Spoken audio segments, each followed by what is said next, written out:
Tapi banyak sekali persoalan yang healingnya itu justru saat dihempaskan di atas sajadah itu, bukan saat dihempaskan di media sosial.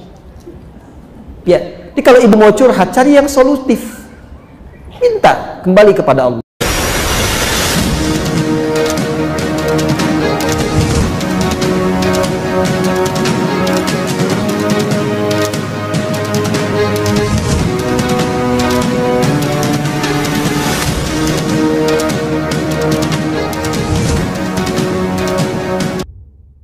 Tubu ilallahi taubatan nasuha. Tubuh itu kembali, taubatornya kembali, balik ke Allah. Biasanya healing itu kaitannya lebih banyak dengan penyakit hati. Lebih banyak. Hati itu marad penyakitnya. Fi qulubihim marad. Obatnya disebut dengan syifa. Saya ulangi, obatnya disebut dengan apa? Maka kalau ingin mendapatkan healing, kembali kepada Allah mencari syifa, maka cari ayat-ayat dalam Al-Quran yang terkait dengan syifa. Contoh, Quran surah 17 ayat 82. Wa nunazzilu minal Qur'ani ma huwa shifaa'un wa rahmatun lil mu'minin. Wa nunazzilu minal Qur'ani ma huwa shifaa'un wa rahmatul lil mu'minin wa la yazidudz zalimina illa khasara. Dan kata Allah, demi keagunganku aku turunkan ayat-ayat Quran itu menjadi syifa.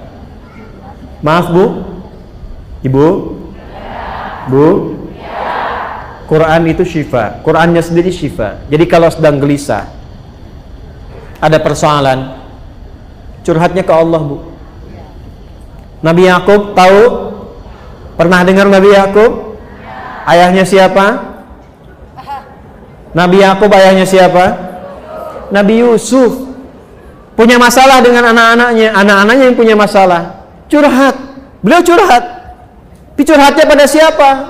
Innama ashku bathi wa huzni ilallah. Sama Allah. Ibu bangun tahajud, minta sama Allah, minta anaknya disentuh, berikan kebaikan, kemuliaan, itu akan cepat. Dan kalau curhat ke Allah pun jangan dibikin status di media sosial, tolong aminkan ya. Yang suka like ya. Sholat 2013, sekitar 2012-2013, saya awal-awal pulang dari Tripoli. Ini kisah nyata.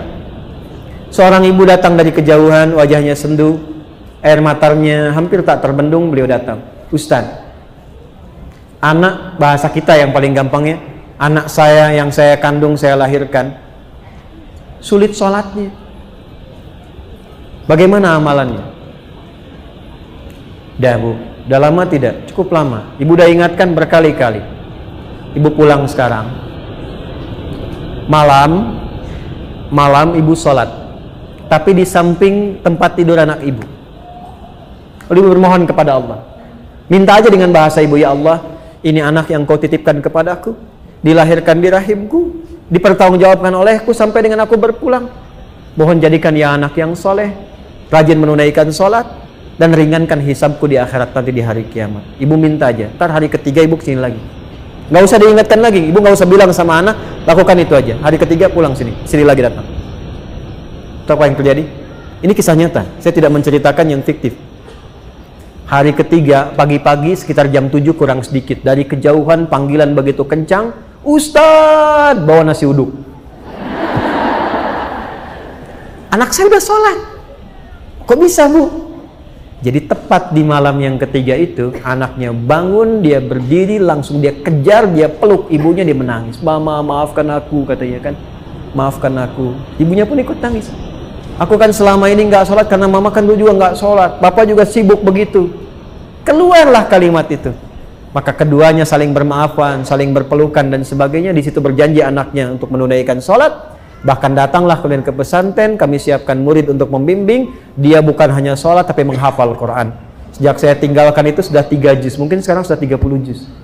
Dari anak yang tidak sholat menjadi penghafal Quran. Itu. Jadi banyak sekali persoalan yang healingnya itu justru saat dihempaskan di atas sajadah itu, bukan saat dihempaskan di media sosial. Ya, jadi kalau ibu mau curhat, cari yang solutif, minta kembali kepada Allah. Ibu punya masalah dengan suami, wudu, ambil mushaf, baca Quran. Setidaknya ada ketenangan. Kalau sudah hati tenang, komunikasinya enak. Kadang-kadang nggak pernah tuntas itu karena dibawa dengan kegelisahan. Akhirnya yang muncul ego, yang muncul kehebatan, lupa kalau dua-duanya itu hamba yang akan berpulang kembali pada Allah Subhanahu wa Ta'ala.